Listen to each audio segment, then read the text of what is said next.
অসম জাতীয় বিদ্যালয়ৰ তৃতীয় শ্ৰেণীৰ নতুন গণিতৰ অনুশীলনী 4 কৰ প্ৰশ্ন 6 নম্বৰত আছে এটা পেকেটত 5ডাল পেন্সিল আছে তেনেকুৱা 18টা পেকেটত মুঠতে কিমানডাল পেন্সিল থাকিব এটা পেকেটত পেন্সিল থাকে 5ডাল এতিয়া আমি 18টা পেকেটত মুঠ কিমানডাল পেন্সিল থাকিব সেইটো উলিয়াব লাগিব সমাধানত আমি প্ৰথমে লিখিব লাগিব এটা পেকেটত পেন্সিল থাকে 5ডাল 5ডাল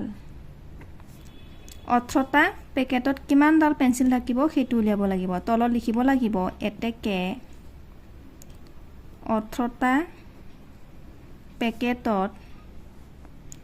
মুঠ পেন্সিল থাকিব আমি মুঠ পেন্সিল উলিয়াবৰ কাৰণে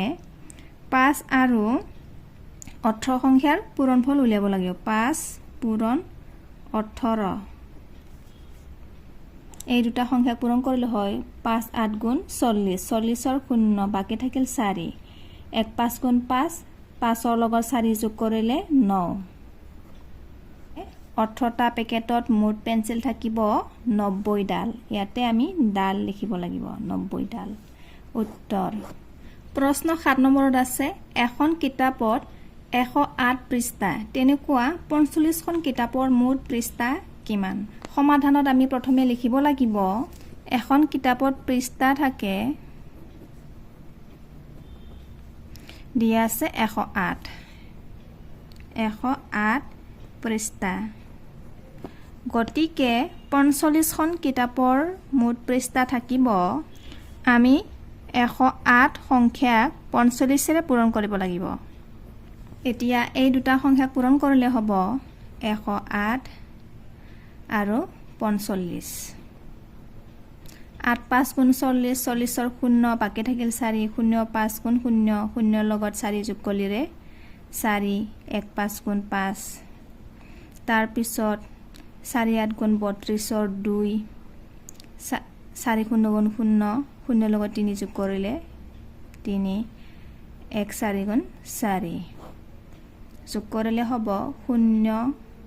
4 2 6 5 3 8 4 আমি উত্তৰ পালো 45খন কিতাপৰ মুঠ পৃষ্ঠা থাকিব 4860 পৃষ্ঠা উত্তৰ প্ৰশ্ন 8 নম্বৰত আছে এটা চলাৰ দাম 285 টকা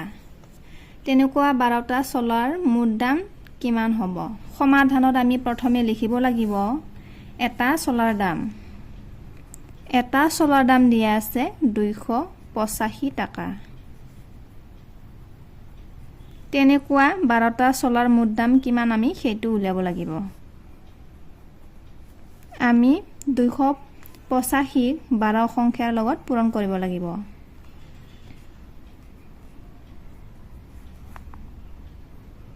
সাইডত লিখিব লাগিব টকা আমি উত্তৰ পালো 3420 টকা 12টা চলাৰ মুঠ দাম হ'ব 3420 টকা উত্তৰ প্ৰশ্ন 9 নম্বৰত আছে আলুৰ এটা বস্তাৰ দাম 820 টকা 20টা বস্তাৰ দাম কিমান হ'ব আলুৰ এটা বস্তাৰ দাম দিয়া আছে 820 টকা গতিকে তেনেকুৱা 20টা বস্তাৰ দাম হ'ব 20টা আমি 820 সংখ্যাক 20 সংখ্যাৰ লগত পূৰণ কৰিব লাগিব 820ক 20 সংখ্যাৰ লগত পূৰণ কৰিলে হ'ব শূন্য সংখ্যাৰে ওপৰৰ তিনিটা সংখ্যাক পূৰণ কৰিলে শূন্য হ'ব গতিকে আমি একক স্থানৰ বাবে এটা শূন্য বহুৱাই ল'ব লাগিব এতিয়া 2 সংখ্যাৰে ওপৰৰ সংখ্যাকেইটা পূৰণ কৰিলে হ'ব 2 0 গুণ 0 2 2 গুণ 4 2 8 গুণ 16 গতিকে 20টা বস্তাৰ দাম হ'ব 16400 টকা উত্তৰ প্ৰশ্ন 10 নম্বৰত আছে এখন বিদ্যালয়ত 15টা শ্ৰেণী কোঠা প্ৰতিটো শ্ৰেণী কোঠাত 10খনকৈ বেঞ্চ প্ৰতিখন বেঞ্চত 4জনকৈ ছাত্ৰ ছাত্ৰী বহে বিদ্যালয়খনৰ মুঠ ছাত্ৰ ছাত্ৰী কিমান ইয়াত আমাক প্ৰশ্নত মুঠ ছাত্ৰ ছাত্ৰীৰ সংখ্যা উলিয়াব দিছে ইয়াৰ আগতে আমি প্ৰথমতে সমাধানত লিখিব লাগিব যে ইয়াত প্ৰথমতে দিয়া আছে এখন বিদ্যালয়ত 15টা শ্ৰেণীকোঠা আছে আৰু প্ৰতিটো শ্ৰেণীকোঠাত 10খনকৈ বেঞ্চ আছে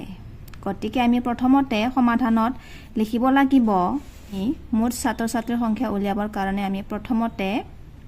যেহেতু বিদ্যালয়ত 15টা শ্ৰেণীকোঠা আছে সেইবাবে ইয়াত দিয়া আছে প্ৰতিটো শ্ৰেণীকোঠাত 10খনকৈ বেঞ্চ আছে গতিকে 15টা শ্ৰেণীকোঠাত মুঠ কিমান বেঞ্চ থাকিব সেইটো আমি প্ৰথমতে উলিয়াই ল'ব লাগিব এখন বিদ্যালয়ত শ্ৰেণীকোঠা আছে 15টা ইয়াৰ পিছত প্ৰশ্ন দিয়া আছে প্ৰতিটো শ্ৰেণীকোঠাত 10খনকৈ বেঞ্চ আছে প্ৰতিটো শ্ৰেণীকোঠাত বেঞ্চ আছে 10খনকৈ গতিকে 15টা শ্ৰেণীকোঠাত কিমান বেঞ্চ থাকিব আমি 15 আৰু 10 সংখ্যা পূৰণ কৰিব লাগিব এই দুটা সংখ্যা পূৰণ কৰিলে হয় 150খন গতিকে 15টা শ্ৰেণীকোঠাত মুঠ বেঞ্চ থাকিব 150খন এতিয়া আমি উলিয়াব লাগিব প্ৰশ্নত দিয়া আছে প্ৰতিখন বেঞ্চত 4জনকৈ ছাত্ৰ ছাত্ৰী বহে বিদ্যালয়খনৰ মুঠ ছাত্ৰ ছাত্ৰী কিমান এখন বেঞ্চত ছাত্ৰ ছাত্ৰী বহে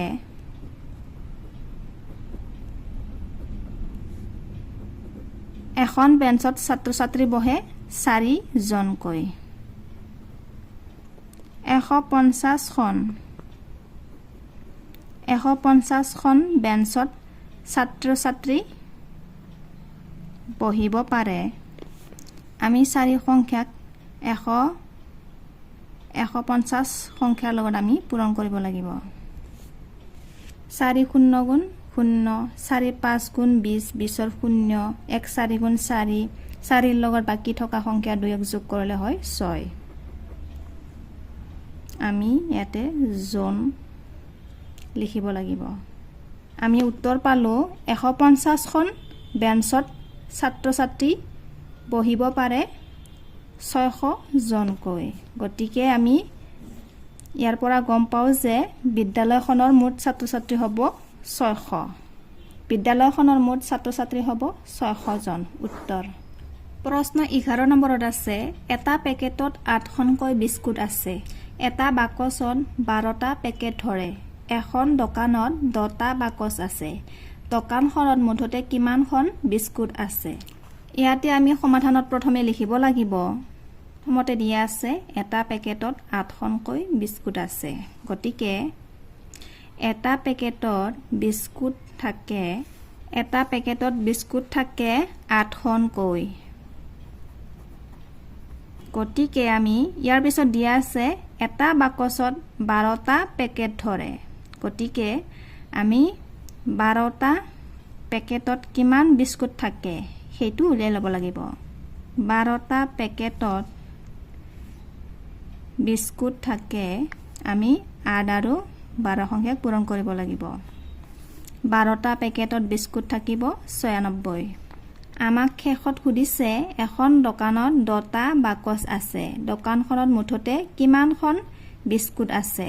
এটা বাকচত 12টা পেকেট থাকে অৰ্থাৎ 96খন বিস্কুট গতিকে আমি শেষত লিখিব লাগিব 10টা বাকচত কিমান বিস্কুট থাকিব 96 সংখ্যাৰ লগত 10 সংখ্যাক পূৰণ কৰিব লাগিব এই দুটা সংখ্যাক পূৰণ কৰিলে হয় 960 গতিকে 10টা বাকচত বিস্কুট থাকিব 960খনকৈ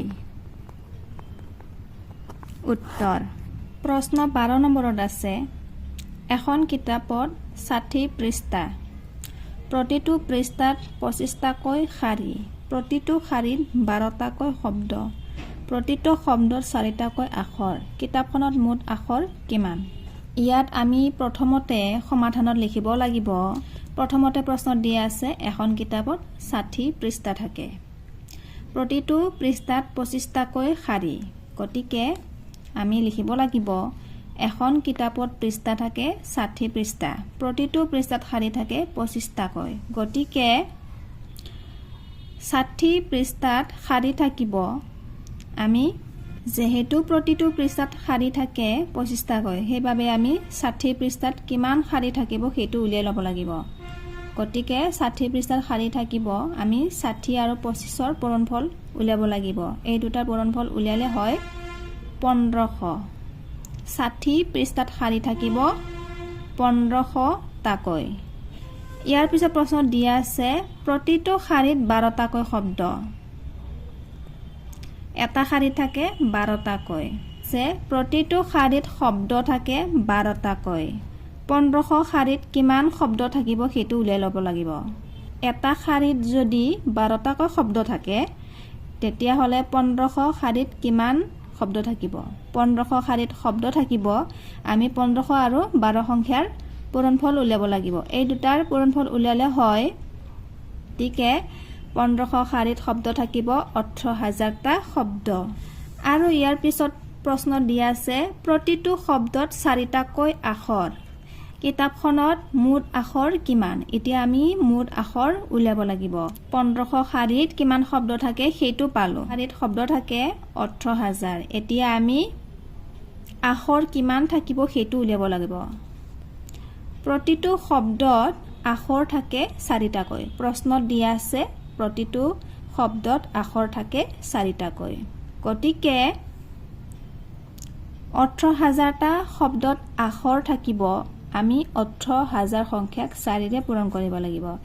এই দুটাক পূৰণ কৰিলে হয় 72000 গতিকে আমি ইয়াৰ পৰা গম পালো যে আমি মুঠ আখৰ পালো